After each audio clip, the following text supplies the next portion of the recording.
I am a writer and a playwright, and I am doing a play called 2 Days in September. It's part of the Clare Arts Decade of Commemorations, and we today are at the site here of the Reneen ambush. Reneen is just outside Milltown, Malby, and on September 22nd, 1920, the volunteers of the Mid-Clare Battalion ambushed a British convoy right at this spot, and there was a battle afterwards. It was military, a great success, yet the response from the British authorities led to the burning and sacking of Innisdiamond, Lahinch and Milltown, Malby, and there was also quite an international reaction to it as well because of that response and the aftermath. It's important to note I'm not a historian, this is a writer's interpretation, but I want the play to bring alive the events of those 2 days, how they changed the course of not just Clare history but of Irish history. We hope to have a full production sometime in January 2022.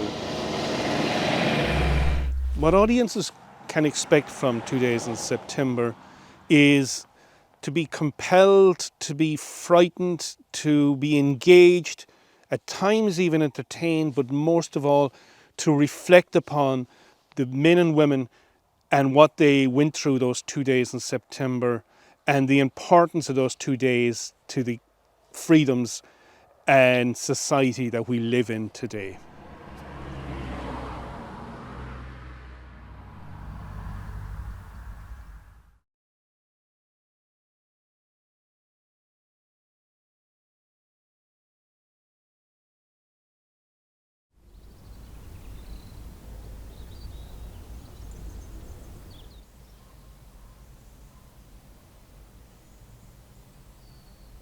Irrepressible Women of Clare is an art project featuring 5 women who lived during the revolutionary period in Ireland from 1913 to 1923. I selected 5 very different women with very different cultural beliefs, backgrounds and experiences to convey the range of consequences that the War of Independence and the Civil War had on people's lives. Today I would like to take this opportunity to speak about 3 of the women that I've selected for this project.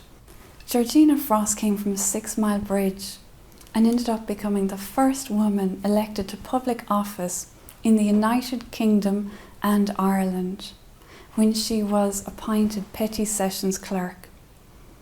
Her story had a lot of twists and turns before that happened, and I found it really interesting how the social and personal elements in her story are something that we can all learn from through this great achievement.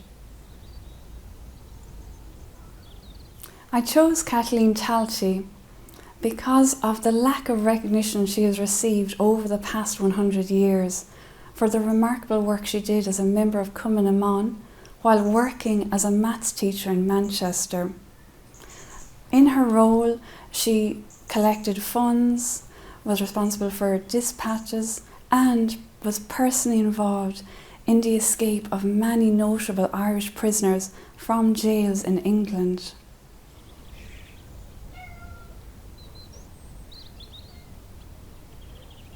I selected Kathleen Griffin because her story really interested me in the manner in which, as a member of Connole as a teenager, she worked tirelessly to help Eamon de Valera's election campaign. Following that, she went on to marry a British soldier and raise a family in Ennis. And that really fascinated me about her, in that her idealism and strength of belief in an independent Ireland also joined with her realisation that people are individuals and that it is systems and governments that we differentiate between. So I saw her life story as a real act of reconciliation through love.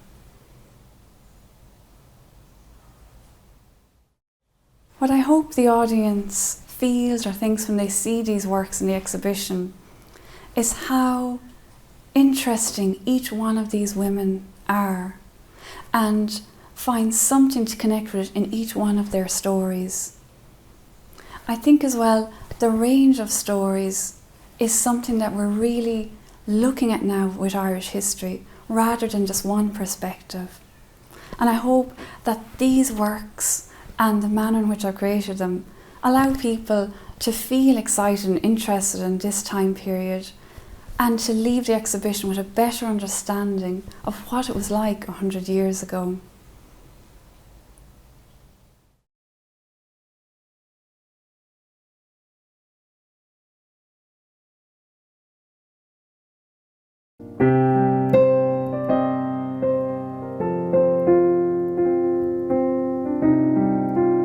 During lockdown, I was looking through the Women of Clare archive, and the Women of Clare archive, of course, is a digital archive here in Clare, an archive of oral histories and folklore based on the testimonies of Clare men and women. And I was particularly struck by the testimonies of Clare women who lived during the period of the War of Independence and the Civil War.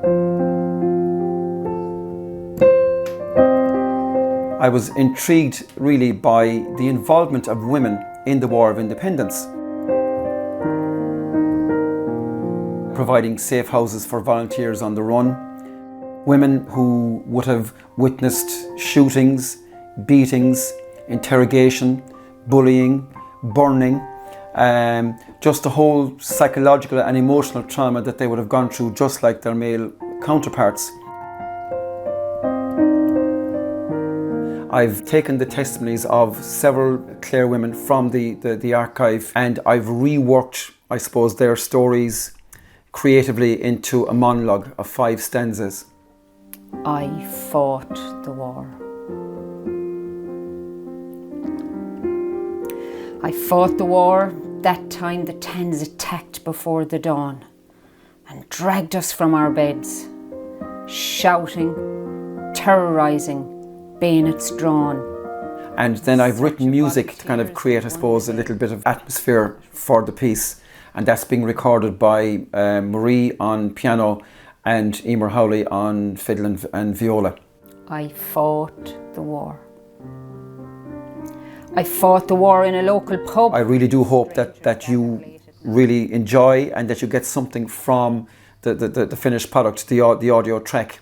Whether that makes you question and interrogate this idea of women's role in conflict in maybe in another way, or whether it's just the actual artistic piece itself, hearing voice and music kind of blended together. I would hope that it would be interested to people who are interested in gender studies, and I suppose just people who are in particular from County Clare, to see what, just maybe to just get a touch. I mean, I can't capture the entirety of what women did, and their roles in Clare during the War of Independence, but maybe this just opens the story and creates maybe an impulse for a wider debate. Reveal him now or face Britannia's gun. You'll not find any rebel here, I cried, staring brazenly as I lied. And when they'd gone, we took him from the hay, our brave young Irish volunteer, safe to face another day. I fought the war.